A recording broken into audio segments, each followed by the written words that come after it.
welcome to another episode of Mega AI Unplugged. Today we have a visit from Alastair, Chief Operating Officer in BPO Collection. And for all of you who's listening out there, this is another episode for you who work in the collection industry, order to cash, pre-collection, and in the AI space to be inspired with inspiring leaders and their journey in the industry we are serving. So welcome, Alastair. Nice to see you today. Good afternoon, Martin. How are you? I'm always good, and nice to talk with you again. Has summer hit in, or are you feeling a little bit summer vibe, or how is it looking? Yes, summer has hit in. We've already had our ski summer holiday for the year, so back refreshed and ready to go. And ready to go. Perfect. We are also ready to go. And a quick intro, Alastair, 40 years of journey, racing up to be CEO on BPO Collection. A little bit about your journey and where you actually started, and where did you start, and how did you move up to where you are today? So I started in debt recovery 40 years ago, in 1985, on a youth training scheme. There was 4 million people unemployed in the UK at the time I left school, and there was a convention called the Youth Training Scheme, which is an attempt to try and get the youth, and I was a youth, 17 years old, trying to get us into employment, and I started at Westcott Credit Services, which had about 40 people there when I joined, and very interesting considering the work that we've been doing together, Martin, because it was part computerized at the time I started in debt recovery. So we still had manual files. You still looked up a customer's details on a 5x3 index card in an index card tray like a librarian. And worked there for 24 years in all. I was very fortunate. The recoveries market in the UK expanded over that period. Westcott expanded over that period. When I started, there were 40 people there. When I left, there were 900 people there. So as I learned and grew within the industry, the business also learned and grew. So we had a small office in Ayr, which is where I live, in the west coast of Scotland. We then moved to an office in England. Debt recovery was very compartmentalised at that point. You operated in the northwest of England, the northeast of England, the southwest of England. Fortunately, in Scotland, we covered the whole country. So when we went across the border into England, we covered the whole country there. So that was very attractive to our clients. After 24 years of doing that, all in branded debt recovery for Westcott, I worked in large outsourcing with a firm called Ventura for 3 or 4 years. They were bought by Capita. That was 14,000 agents and white label relationships. I looked after about 1,400 of those colleagues who were in the collection world for major brands, utilities, finance organisations, credit card companies, that sort of idea. A bit earlier in the collection cycle. So they tended to be earlier years, customers not at charge-off point, and then spent 10 years, rather than collecting other people's accounts, spent 10 years in the lending space. So 7 of those were with Bright House, subprime provider that effectively sold products, and my job was to help maximise the recoveries there. And then 3 years at Provident, back into debt recovery with a firm called Orvato in Glasgow, and then about 2.5 years ago joined BPO, and we now have 3 businesses in the UK. BPO based in Ardrossan, a business I'm speaking to you from now in Glasgow called Everyday People Financial Solutions, and last November we acquired CCS in Croydon. They all do by and large the same thing, work for a range of financial institutions and collect money on a contingent basis. It's funny how you said how it started when you started. I come from the outbound industry. I started as a phone seller on the phone, and I remember my old boss when the phone lines broke down one day. The internet connection was with our leads, and then he came in with a yellow phone book and he put it in front of me and said, "You begin here, and then you can sit and." So, and that actually hit me there a little bit. So long operation experience, and you've been sitting there where your agents today are sitting. You understand what they are going through. You understand, and you've been through that journey of also development and an industry. And that actually lead me down to the next question. In your mind, you said it a little bit, but what have changed most in the collection space since that days, besides necessarily tech, also culture-wise, etc.? What is the biggest changes? So there's not a significant change in the conversation, really. I think the direction of travel for the conversation has changed. 40 years ago, our job was to collect the debt, right? Whereas now, about maybe 20 years ago, that began to switch, where our obligation was to give the customer the right resolution, and paying the account might not have been the right resolution. So it might have been signposting for debt advice, it might have been insolvency, it could have been a whole host of other things. But that's a subtle change. You're still speaking to customers who would rather be, being frank, not have that conversation. It's not a conversation people look forward to having, right?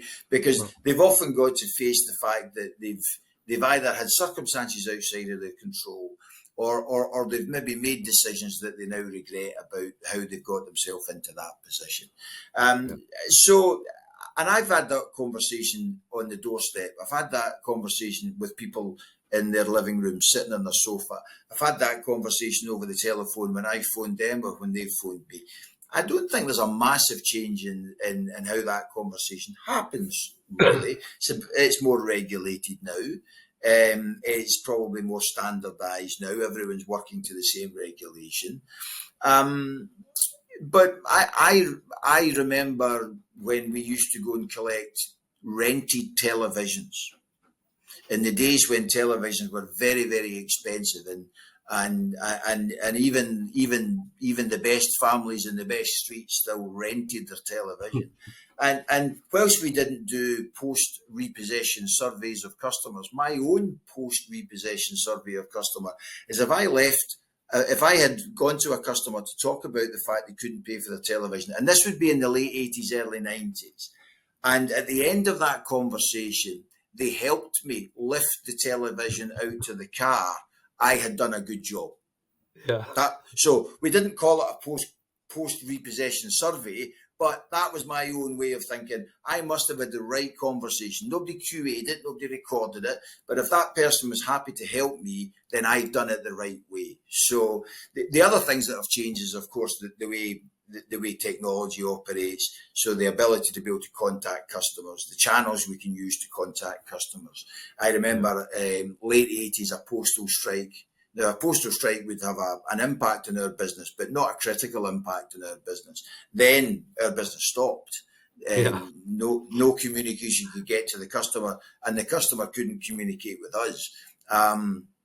So the way that we communicate is different, and the technology that we use to be able to do that is different.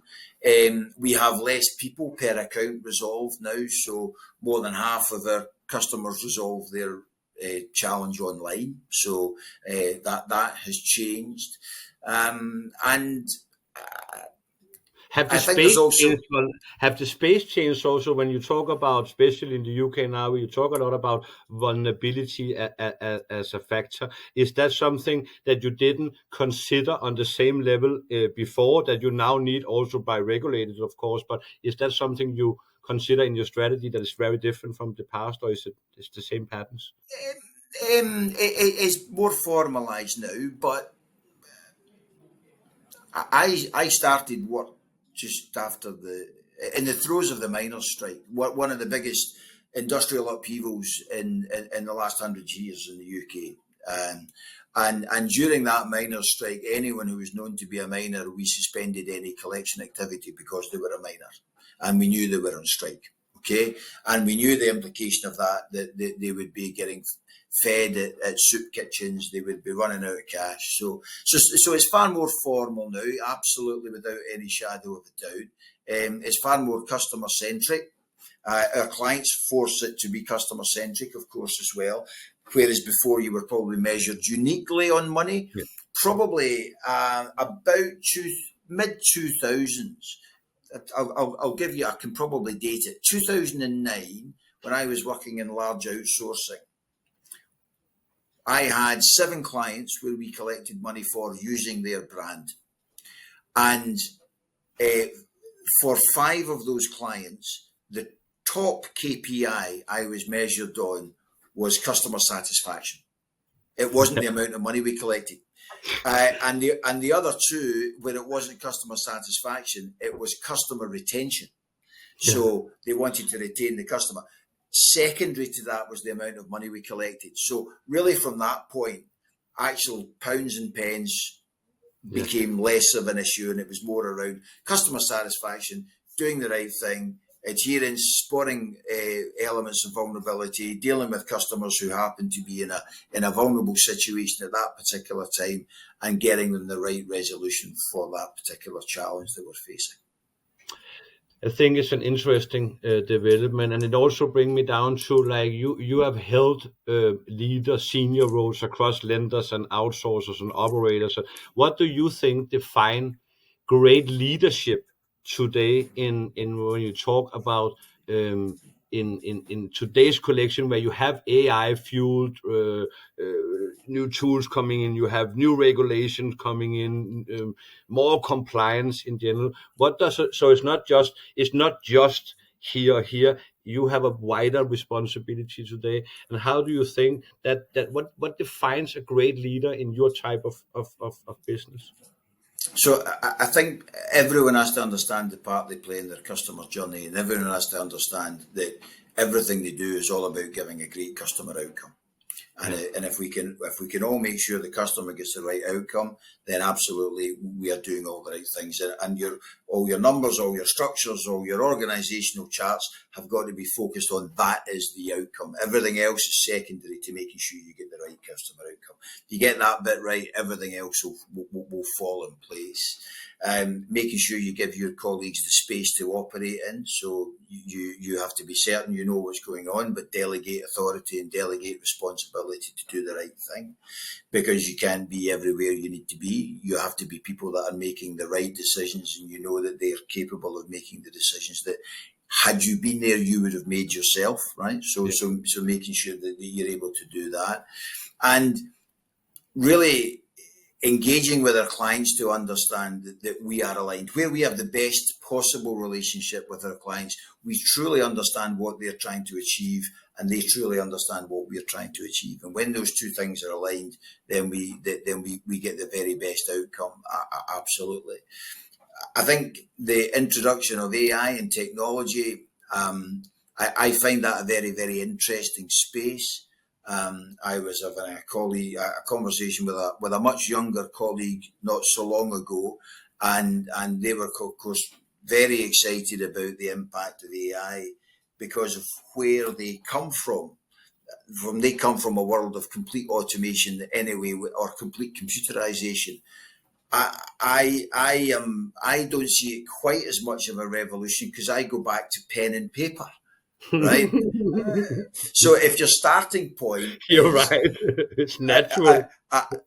a whole set of shelves that have got 40,000 cards in folders on them, and that's your 40,000 customers for Granada Television that you don't have computerized, and to look up a customer's account, Martin Nielsen phones, and you don't know your account number. I have to go to an index card tray, go through all the ends, get to Martin to find your account number, to then wander across to a shelf, to take the folder out, and then go back and say, "Are you still there, Martin? Are you still there?" Right? So if your starting point is that, then I suppose on a graph of evolution, AI seems It's just just part of that. natural. It's just a It's natural extension. Yeah, it yeah. brought me So completely back to my old call center days again. I remember we had to send contracts out, and today you do that with a click. We needed to go down. We had a big fax in the middle of the room, and we faxed it to the client, and the client didn't have a fax. So we need to advise them. You need to take a little scooter and go down to a gas station down the road, and then there will be an fax it to there, and then so you're really right in that. For me, it's also natural. We went through that. We went through a smart dialers, aggressive dialer system, self-service portals. Like, it just came floating. So, what advice could you give to others evaluating, also AI solutions today? Because there's a lot of fluffiness out there. There's a lot of empty thing, and yeah, it sounds good and you can do, but it's not that simple to do it. So, what is your best advice to others in your position that need to go into this space more heavily today? So I've always treated it the same as any of the other innovations, and you mentioned some of them. So you went from manual dialing to power dialing, then from power dialing to predictive dialing, and then from predictive dialing to blending that with inbound and outbound and blended dialing and all those kind of things, right? The approach that you went through with those innovations, I think those standards that you apply very well here. Okay.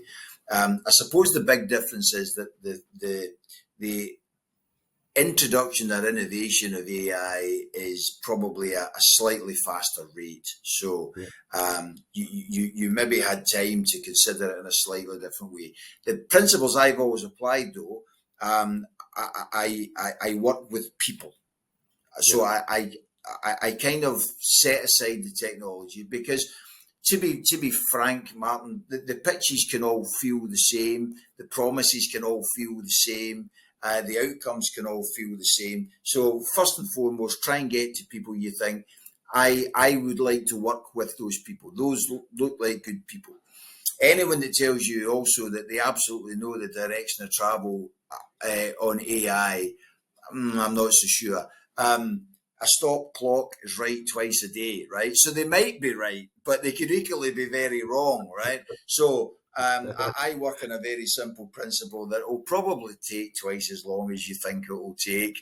To start with, if it gets half of what you want it to do, it's still good, right? That's still very good, and might just be a bit more expensive than you first assumed, right? But you'll never know until you are able to try, and as long as you don't make sure that that's the only channel you've got. We have always had to be a multi-channel Yes. business, right? Yes. Yes. We still, once a quarter, someone will send us cash. Yeah. Doesn't happen very often. We process across all of our businesses about £300,000, 300,000 payments a month, and every month or two somebody will send us £10, right? So we still have to have a process for that. So you need all the other channels. You need to find a way that you can use it where customers want and expect to see it, not where they don't want to expect and see it. Make sure you open all those channels, keep those other channels open. Use it in ways that enhance the customer journey. So we open from 8 in the morning till 8 at night. So we are likely to use AI technology as a replacement in the first instance of an out of hours message. Yeah. So if the first thing somebody phoning at 9 at night could get was at least more than they would get from an out of hours message, that seems to be a good outcome. If we're calling customers who've been on our website, opened their account, not done anything, Yeah. then if we can communicate with those customers through some form of AI that said, you came, you saw, you Yeah. didn't Yeah. do what we would Yeah. have liked you to do, Yeah. can we help you? Is there more help that you need? That's not replacing the conversation they would normally have or make with us. It's enhancing the service that they already Oh, get. And learn from that and kind of move that into BAU. But at the pace the customer probably expects to yes. see it. You Yes. know, I thought it was interesting that some organisations that got a fair bit of publicity around the idea that they were replacing almost all of their agents suddenly backtracked recently and said, you Of know course. what, I think I think we'll put some people back in the process. Yeah. And There was something about a big company that actually did that and then rolled it back again, yes, with a good yes, reason for that. So yes, yeah. So maybe they just go ahead, right? Maybe they just go ahead, and I'm sure they are far further forward from than they would be if they had started. So they absolutely have done the right thing, but they maybe just got ahead of the pace of the customers wish to change that. I think it's the one of the best advice we can give out there. Start small. It's not a sprint. It's a marathon. You need to start one place. Find your biggest pain point where you can make the biggest impact, and also get your, of course, your customer and also the end customer to be a part of that process. And let it. Don't try to build a rocket from day one. Build Yeah. the foundation first, and then take it from there. You should do that no matter what you work with, in my opinion. You already tested AI for call analytic and income expenditure assessment. What's been most, can you say, surprising in terms of outcomes, in terms of compliance or conversion with the things you have already implemented now? Yeah, so we use it to real time assess how colleagues are interacting with customers. I've never been a fan of the dip check process where, Martin, you sit in a contact centre, you speak to 400 customers in a month, and we dip check 5 calls and determine whether you're good, bad, or indifferent based on those calls. It's as a process I have always struggled with it. So Yeah. now we are not just processing or analysing or scorecarding every single call. We're doing it live. So where the customer is, we don't do the right thing by the customer, the system will tell the agent you've not done the right thing by the customer, whether that's can include ID and V specifically, whether it's spot a vulnerability where the customer has highlighted something that we've not explored with the customer, whether it's the next best action based on the way the transaction is called. What has surprised me is how um, how easily that was embraced by our colleagues in the contact centre. We very much promoted that to them as a digital assistant. This is not monitoring what you do; it's Yeah. assisting what you do. Yeah. So, I think there are huge innovations in that particular world where customers still wishes to speak to an individual, but the technology makes sure that that is a single call where it needs to be a single call, where we can give them offer guidance and advice to the agent to make sure there's no need for a further call after that. In Yeah. terms of the income and expenditure statement, that can also be quite a challenging process for our customers to go through. It's not easy to verbalise where you are struggling in some of those areas, but equally, it's quite an inaccurate thing. So, one of the things that people who enter into financial distress tend to do is they can sometimes ignore the reality of the situation. So they're not quite bang up to date with all the numbers. Equally, often and within a household, that tends to be a role that one person does. Yeah. So it could, and it doesn't, in my experience, follow under kind of gender lines. It just happens to be that one person does it, the other person doesn't. If we happen to be dealing with the customer who that's not their principal role in the household, then they have no idea what their mortgage payment is, the car payments are, what the TV license cost, what their household insurances are, all the rest of it. So being able to scrape that information from sources that are available, whether it's credit reference agencies, whether it's open banking, really does make a big difference and really helps the customers. And I think those things will continue and continue to evolve. I am absolutely certain. Yeah.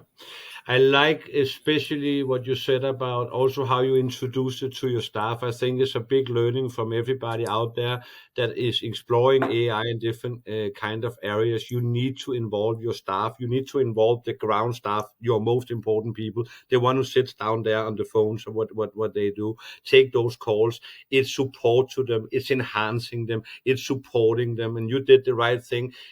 because you're really right. I remember when I had 700 people in my call center, you listen to fractional 2-3% of the calls. It was not optimal training for them. You could not give them, and that was a big part of the problem why they leave sometimes after not a long period, because it's just repetitive task and no real value training. And this is where AI is a good example of why it's not replacing but enhancing. And that leads me to my next questions. What there is a narrative out there. What are your take on AI won't replace humans, but humans using AI will replace those who don't? How does that ring a true for DCA environment in general? It, it absolutely will. So the cost to serve in our industry is under constant pressure. There's no doubt about it. So 80% of our costs come from post payment processing or people. Okay, so I can understand why people in our industry and the clients that we serve, who are further up the supply chain. So we will tend to get accounts from 90 to 120 days in arrears and further on. So those clients that are dealing with those accounts earlier on, they're under the same price pressure, of course. So I understand why there's a constant pressure to try and reduce the cost to serve. I believe that the contact centre for the future will not be entirely and utterly driven by transactional conversations without people. And I kind of go to a slightly different route for that, Martin. You and I'm a bit older than you, right? But you'll remember, when we were growing up with microwaves and fast food and all the rest of it, that by now we would take a tablet, wouldn't we? And that tablet would be a 3-course dinner, and we would get on and blah. And now what happens? You look at the television schedules, and it's full of cookery programs, right? To replace what was the fast food and the microwave and to cook properly. So I think there'll be certain transactional conversations that will be very simple and very easy to have. And those simple and easy conversations will have a heavy level of automated process in there, right? And some of that will be artificial intelligence, I'm absolutely certain. But I still think there are customers that will want to have a conversation, and those conversations will have to be supported by AI. So, and I think if you're not embracing that now, even just to find out whether it's the right thing for you or for your customers, then I think it's something you'll begin to regret. And I'll give you a perfect example. We have to support our agents with lots of information. All of our clients are very important to us, but they all have subtly different variable ways they wish us to approach sometimes the same task. Even if it means the AI listening to the call auto-populates that information, which at the moment might be in a library. But for it to be useful in the library, you've got to know it's there. Yeah. And you've got to know it's different from the scenario you're about. If the AI can do that and populate that up on the screen, so here is the policy that our client says you should follow in this situation. We already know who the customer is. We know what the balance is. We know some meta information about the customer. We know who the client is. Let's tie all that together. We've been listening to the calls, so we know the customer is trying to do something, populates on the screen. This is the answer for the customer.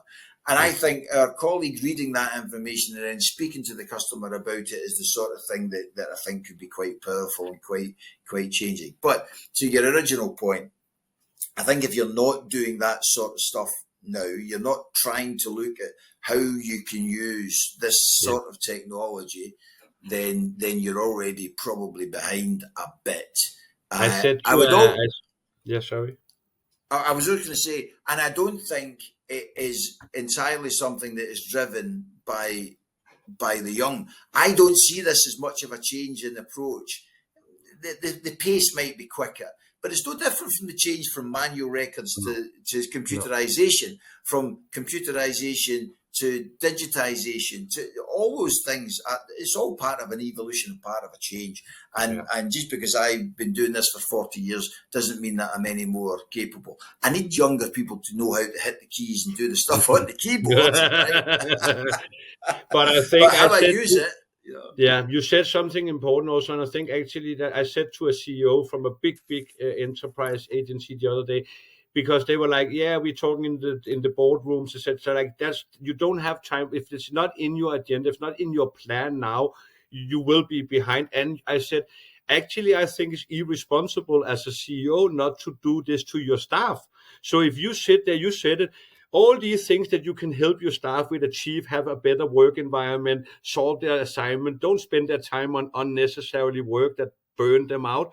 You owe them that. You owe them to. I owe my staff, and to give them the best opportunity to succeed in the job I hired them to. If you're not Yes. giving the news tech stack or the news possibility or exploring them together with them, I don't think you are responsible CEO towards your staff if you don't always have that on your agenda. It's not about my thing or what, but you always need to follow those trends in my world. Yes, and of course, the easy way to do that is to get the help of your existing suppliers, right? So, Yeah.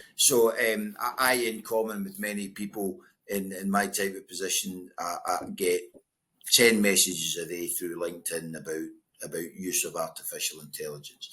So you can either start completely afresh with a brand new relationship to do some stuff, or I very much expect that half of your suppliers are already trying to build AI into the products you already use. Okay, Yeah. so Yeah. that example I had of the kind of intranet type site that we keep all our information for our colleagues available. There is AI attached to that, so it doesn't have to be new supplier, big project. There are easy ways to do it. So if you're already recording calls, I absolutely bet your call recording supplier of choice will be looking at a way of being able to help you analyze those calls using AI. And so if you're concerned about either the cost of entry or trying to bite something off that seems to be huge, I would go to your existing suppliers and start to see look at what a difference that made. It reduced the cost to serve, it improved the customer journey, it made access to information quicker, easier, faster, and it was all driven by AI. That then gives you the confidence that the next step should maybe be a more detailed look as to what it can do for you. Super, makes sense.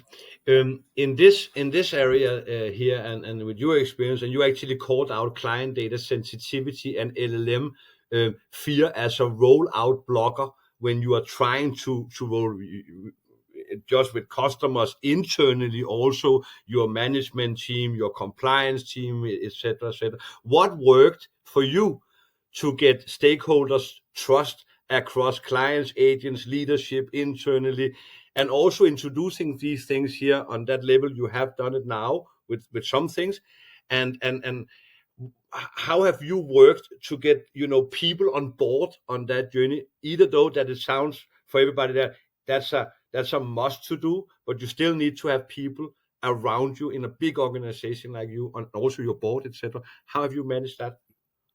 So it's where it's been able to improve the customer journey, Yeah. being very clear about the problem you think you're trying to solve, and being very clear what you think this new technology will help you solve that particular problem, and presenting to those clients, often engaging with maybe one or two suppliers in that kind of space, and having that open engagement, where you allow the supplier to pitch to your client and explain where their experience has been. Start small. Yeah. Start small, then go with reliable, scalable information. So here's what happened when we did this, and we're going to go a bit further, and we're going to go to the next part, and we're going to the next part. There's almost, I think, an expectation. In fact, sometimes you can see presentations where they're trying to shoehorn AI into something that maybe it doesn't really need to be there. Sometimes it doesn't look that AI. That looks like a decision tree to me rather than AI. But it seems everything has to be sprinkled with a wee bit of AI to make it sensible these days. But I think if you are able to go to clients or anyone else, internal stakeholders, and say, this is the problem we're trying to solve. This is how we're trying to make it better, faster, quicker, easier, cheaper, whatever it might be. And here's how we think it's going to interact. Try and make it relevant to the audience so that they'll understand it. I've seen some AI-based pitches that don't talk about the impact to the customer. They don't talk about the impact to the journey. They get too bogged down in technology or how it works. Actually, people aren't that really bothered about how it works. They want to know, will it work, rather than how it works. And just use the same kind of approaches that you usually do when it comes to trying to convince an audience, make them feel part of the process, make them feel part of the decision, show them along the way, tell them what you're going to tell them, and make sure they understand that it's part of what other people are doing, and try not miss the opportunity, really. Yeah, good advice. What's the biggest misconception about AI in collection that you would like to clear up for the industry? So I don't envisage a world where it will overnight replace the people that you've got. I think it will help significantly support the people that you've got, because it's a tough job, Martin. It is a tough job. Yes. And when I'm talking about the, more than 50-60% of our customers going on and resolving their accounts, they were also the accounts that probably had the least challenge to them. So if I go pre-internet days, you would have transactional phone calls from customers that were very straightforward. I have a balance, I wish to pay that balance, and I wish to pay that balance now. So you would take a card payment. I have an account, I understand I've got an account, I wish to pay it over the next 3 months payments. Can I do that? Yes, you can. Set up a direct debit. All that's online by and large. So the customer knows that when they've got that kind of scenario, they can self-serve that. What was always there was in between there was those customers who were quite distressed, had challenging circumstances, vulnerable situations, had perhaps tried to resolve these matters before unsuccessfully, were anxious, and they would be every 10th call. And then as more and more transactional stuff got automated, they would be every 5th call.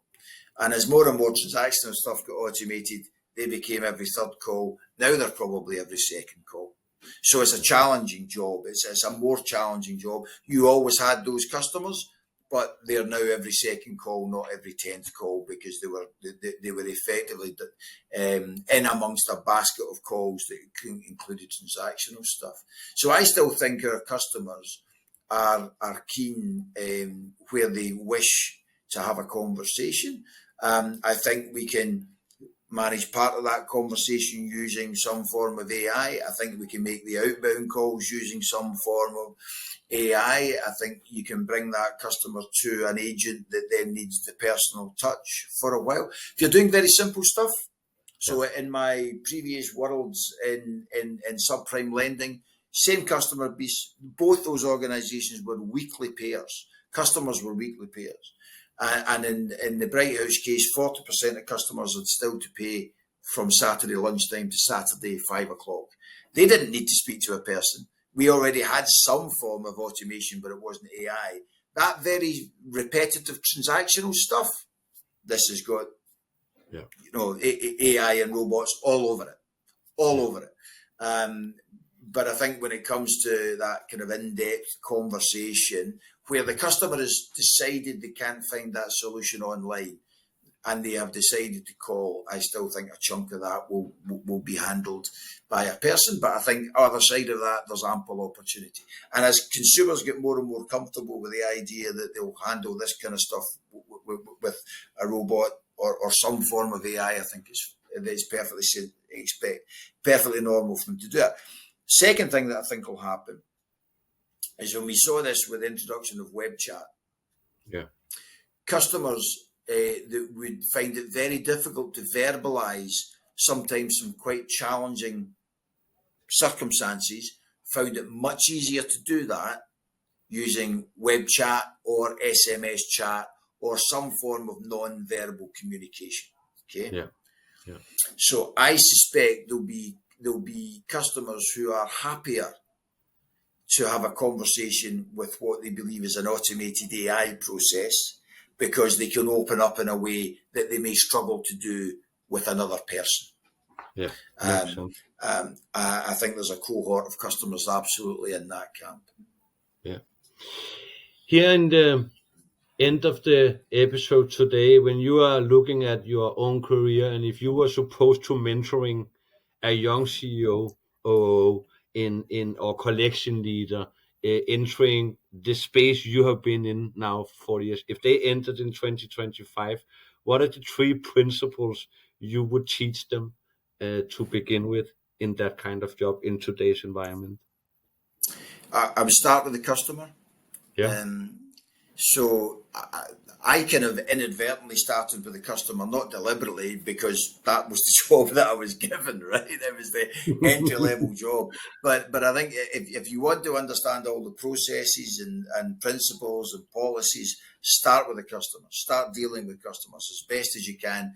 Get in and speak to customers. Every Friday, as a group, as a board, we sit and listen to calls, and we listen to calls because you've Yes. got to understand what your customer is telling you. If you Yes. don't, then and there's nothing better. Transcripts are great, but they're not as good as listening to the call, right? So absolutely, we kind of listen to the call. There's an interesting thing that I think is happening that wasn't the case when I was young 40 years ago, and I very much doubt was the case when you were that age, Martin. But um, in order to be here, you've got to be here, right? So whatever job it is you're deciding to do, go in at 100%. Don't be on your phone and face Twitter or whatever it might be. Make sure you turn up. Make sure you're relied upon. Get an experience of relying on others and others relying on you. That's absolutely got to be the case very, very early on. You can already see when you get a young group come through into our contact centres, those that have got that ethos and those that haven't, and it really makes a big difference. Yeah. And however much all of the technology that you're going to use, your career will be based on the relationships you build with people. That's the third Yes. thing, right? So build the relationship with people. Get to understand people. They might present you technology solutions. You might use technology, but actually, people buy from people. People sell to people. Wow. People work with people, and I they've got love to be what you able to said do there. that. I have an old expression saying business people do business with people they like. So that's a little bit narrowed down to that also. And again, reliability, show up, motivate. I also say that to my middle leader, motivate with more like it is to lead by example, as you said. You are there, you always show up, you take the hard decision, you are not too fine. And I love what you said. When I had my big call center, so in my Barcelona call center, we were 300 staff. Every Wednesday, me and my partner, we sat down on the phone doing mobile phone sales together with the team. And I didn't need to teach them and PowerPoint. I could just say, hey, guys, do like this. And hey, damn. And I think, and even though now somebody asked me the other day, this is your third startup and you have done some exits, and why do you still sit down and selling and being on, say, because no matter what business you are going in, no matter what new thing you're going into, you need to start down there. You need to do the work. You cannot teach other people if you don't understand. The worst thing in the sales organization is to have a manager of sales that sits by his computer and doing pipeline analytics, but he's not picking up that phone himself. How would you Yeah. know what problems Yes. I sit in? So I love that. I have some few rapid fire question here on the end of this great episode. So couple of core questions, couple of core short answers, like most underrated tool in your tech stack. Most underrated tool in your tech stack. SMS. Bam. Biggest win in your career. I Biggest win was probably moving to Bright House, learning to lend on the lending side. I think that was the biggest win. Securing that job, it's taken a long time, and yes, that would be the biggest win. Perfect. What will collection look like in 2030 in 2 words, 3 words? Very similar. Very similar. Great answer. Great answer. One book or podcast every collection leader should consume. This is one's very particular to the UK market, and it's the BBC podcast on what happened between Fujitsu and the post office. There are lessons in that podcast that transfer across all businesses and all industries. It's fascinating to see how many people wouldn't make and take the right decision, still aren't making or taking the right decision, and understanding what prevented them doing the right thing. I love that finish line. So, Alastair from BPO Collections, thank you so much for joining me today on this podcast episode. For all of you sitting out there and listening, I hope you took some good takeaways from this episode, get inspired, motivated as a either young leader or somebody who's been in the space forever.